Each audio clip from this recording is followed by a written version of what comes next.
নমস্কার বন্ধুরা, আবার একটা নতুন ভিডিও নিয়ে চলে এসেছি। আমি যে দোকানে চলে এসেছি এসে সর্বপ্রথম আমার যা কাজ সেটা আমি করে দিয়েছি। ওখানে মাংস বসিয়ে দিয়েছি, এবার আলু বসিয়ে দিয়েছি। ভিডিওটা স্কিপ না করে তো পুরো দেখো, আর ভিডিওটা যদি ভালো লাগে তাহলে অবশ্যই চ্যানেলটাকে সাবস্ক্রাইব করো। দোকানটাকে এখন আমি গোছাইনি, গোছাবো। সব বাইরে পড়ে আছে মালপত্র। এদিকে কিন্তু আমার দোকান গোছানো কমপ্লিট হয়ে গেছে, কারণ আমি বিরিয়ানিটা বসাবো। মানে বিরিয়ানিটা দমে দেবো এবার।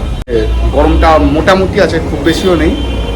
দেখা যাক আজকে কি হয়। সেখানে আমার মাংস সিদ্ধ হয়ে গেছে। আচ্ছা, বিরিয়ানি কিন্তু আমার দমে বসে গেছে। আর এদিকে আমি আমার দোকানও গোছানো কমপ্লিট করে নিয়েছি। এদিকে ঘড়ি কাটার বাজে 12:40। আর আমি হাঁড়িটা নামাবো। তার আগে বলে রাখি যে আজকে বিশাল রোদ আছে, তো যাই না বাজার কিরম হবে। রোদে গরমের সময় একটু বাজারটা ডাউনই যায়। বাই দ্য ওয়ে, আমি পার্থ, আর তোমাদের জন্য আমার চ্যানেলে স্বাগত।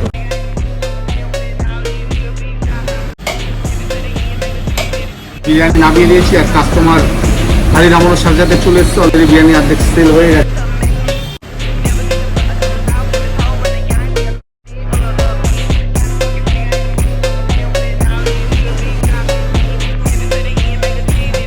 পরপর দুটো হাঁড়ি নামাতে হয়েছে বলে আমি ভিডিও করতে পারিনি। আজকে কিন্তু দোকানে বিশাল চাপ পড়ে গেছে। যদি ভিডিওটা ভালো লাগে তাহলে তোমার ভাই চ্যানেলকে সাবস্ক্রাইব করো, আর ভেজে এসে বিরিয়ানি খেয়ে যাও।